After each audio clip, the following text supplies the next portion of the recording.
Welcome back to this special edition of Venture Going Green. I'm Chris Valerio.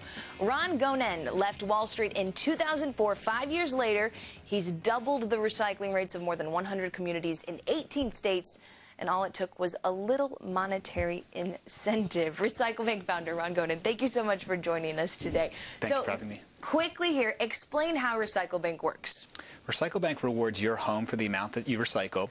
The way we do that is we sign a contract with your city. So, for instance, Wilmington, Delaware is one of our accounts. Every home gets one of our large RecycleBank recycling containers.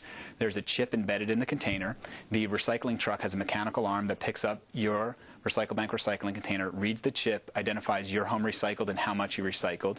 The amount is translated into RecycleBank points. You come to our website, log in, just like you're looking at your bank statement. You'll see each week you recycled and how many RecycleBank points you earned, and you can use those RecycleBank points to shop at over 1,400 different stores. So kind of like the frequent flyer program for recycling. Now, you got the idea. You actually did this with a friend, a high school science partner? Is that correct? A friend of mine from high school. We came up with the idea about 5 years ago. I was at Deloitte Consulting and left and went to Columbia Business School, and so I had 2 years to work on a business model and build software. And Columbia actually financed, correct? They were one of the initial kind of financiers? As I was graduating Columbia, I pitched the business model to them, and they provided us the seed capital, and so they're a shareholder in RecycleBank.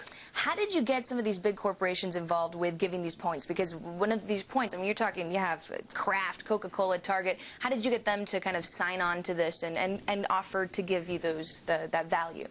I think we've been able to show them that there can be a connection between wanting to go green and also making sure that green has a positive impact on your bottom line. And so we provide them a great advertising vehicle into the homes of millions of Americans, and they're hitting them at the point in which they're feeling good about themselves because they've recycled, but they're also looking to buy something. They've been rewarded with RecycleBank points, so we've created a very valuable marketing and advertising engine for these companies, and they've joined us. Now let's talk a little bit about the money here, because from what I understand, there's 4 kind of different avenues that you guys are actually making money, because at the end of the day, your company's got to make money here. Municipalities pay you, of course. You get a cut from the recyclers. You have online advertising fees, is that correct, for some of these retailers? And then I also read a database of green consumers that you're possibly thinking about selling to marketers.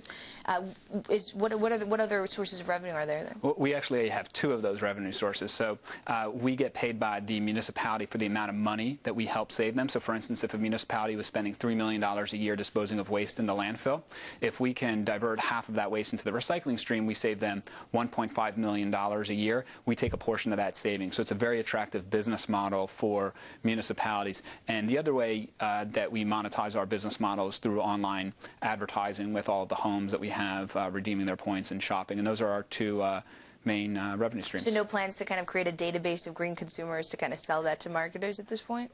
We have a database of people's actions and green consumption habits, but we're not looking to monetize that to third parties. We service municipalities, and so we have a very tight protection on people's data and behaviors, and so we keep that internal. And that would be your greatest revenue source, the municipality fees that are paid? It's about 50-50, actually. I think right now we generate more of our revenue from municipalities because that's a direct opportunity as soon as we launch, because we're diverting that waste, and recycling rates are very low and disposal fees are very high, so there's a lot of value created there. I think long term, as we get to scale and expand and are servicing tens of millions of homes, there's a phenomenal advertising play potentially. One of the things that we've seen in the past year is kind of this crash of value in recycled commodities. So how does that play into a product like this, where essentially, at the end of the day, you still got to sell those recycled commodities?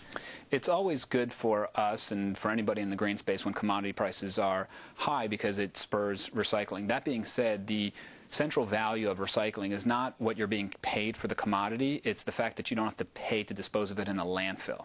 And people oftentimes forget that when they're thinking about the value of recycling. So whereas if a city may get paid $20 a ton or $5 a ton, or they may get paid nothing for the commodities, if they don't recycle that ton, they have to pay a lot of money to drive a very long distance to find a landfill, and then pay a lot of money to dispose of it in the landfill, and that's the value. So there you have it. Ron Gonen, CEO of RecycleBank.